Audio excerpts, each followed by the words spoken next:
What's up, everybody on YouTube? This is D from Brooklyn, and I am giving you a negative video. That's a negative. That's right, negative video. Not so much negative, but everybody loves to show you the tanks when they're clean, polished, the filters are clean, everything's running right, and you seldom see when things are neglected or left by the wayside. And this is what this video is about. Now, if you know me, if you've been watching, I hope you have. This is the 125. I got several tanks in the house. The 125 has been greatly neglected. Homie been working late. I have let it fall off.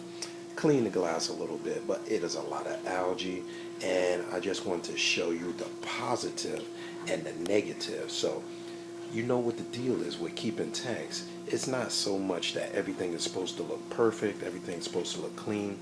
It is a lot of work involved with the tanks, and when you neglect your chores like water changes and testing and things like that, things get negative, and the tank is still looking pretty good.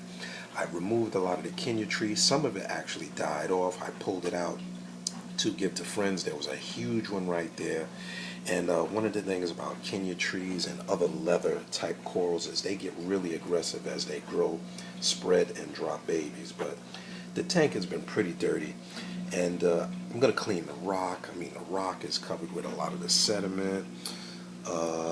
Let's see, the glass is a little bit dirty. I got my algae, my mag scraper here. I just haven't had time to do it, you know what I'm saying?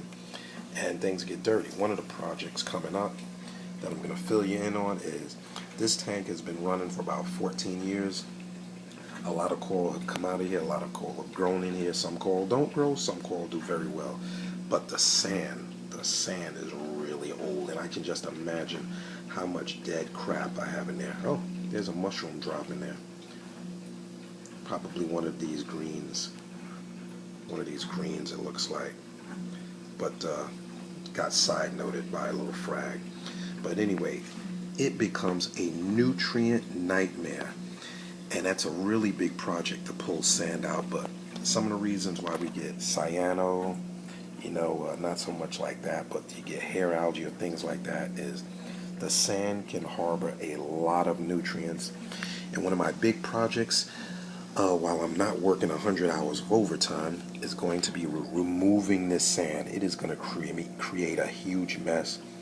I'm thinking whether I want to replace it or not.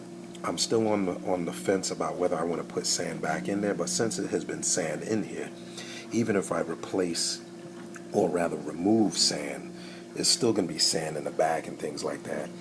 And also a note, I'm going to move my devil's hand, which is, you can tell, has been bitten up by, where is he? Where is he? My friend, Mr. Matted Filefish. There he is. See, he sees I'm talking about him. He's going in his happy place. He loves sitting under the gyre. But yeah, the matted filefish did do a little bit of damage. For some reason, he likes gnawing on those devil's hands. Hey, little Mike, what's up? My boy Mike, you can see your fish is doing just fine. He's gotten fat. He even has a gut.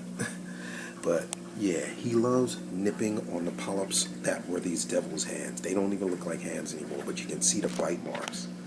If anybody is worrying whether they're reef safe or not, they're reef safe to some corals. The filefish likes what he likes, and if it resembles an aptasia, he will nibble on it. So he's nibbled that one, he's nibbled that one. He's pretty much just chosen those devil's hands as his appetite Caesar. So I'm going to pull those out and hopefully put them in the frag tank so that they can recover. And hopefully they'll do that. But I'm going to get in there. I'm going to clean this rock. I'm going to go in my little spot. I may reorganize the rock, but I didn't want to move it because I noticed my clownfish have been going into spawning mode. Yeah, Gracie and Red have been looking like they're getting in the position to lay eggs. And if you see Red, he's looking for a smooth spot, and they have absolutely dug the sand all the way to the glass, to the fact that there is light underneath the tank. So yeah, I'm gonna clean up some of this sand, remove that, but I'm trying not to disturb Gracie and Red over there, and try to get that underway. So keep a lookout. I'm not doing everything in this video, but I'm going to give you a section by section play, probably 3-part. I don't want to run on too far, of cleaning the tanks. And I'm doing this because every tank gets dirty. I don't care if it's old, new. When you look at the magazines and they're all bright and colorful and pristine, it does not come without hard work. And a lot of corals overgrow and they fight other corals, and you have to cut them and remove them. And this is why you'll see even my frag tank will get very, very overgrown, and then you'll look at another video and it'll be empty. That's because I'll give things away. There's another frag, if you can see it right there. That one's gonna fall and it'll float around and attach somewhere else. And my lights are adjusting. Okay. And that's the story of things. So stay tuned for the next video. This is going to be a little short. I'm going to leave you with a shot of little Mike here. Mike's like, yeah, D, get in here, clean this tank. You've been lazy. Yeah, we get lazy. It's a big job. It is not easy. It is not add instant bacteria, put the water in and add the coral. It doesn't work like that. It is an ongoing process. And all these tanks go through their own cycles specific to the tank. So this is D signing out.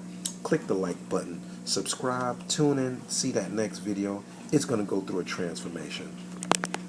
And I hope you guys are there with me. So leave your questions down below. If you're starting a tank, it is a project. The most important thing is have patience, do your homework, and all good things come to those who wait. So with that, I'm going to be out. Love, peace, and hair grease, y'all. I'm out. See ya. Spike is my daughter's favorite fish. But sometimes you're bad, Spike. Sometimes you are bad.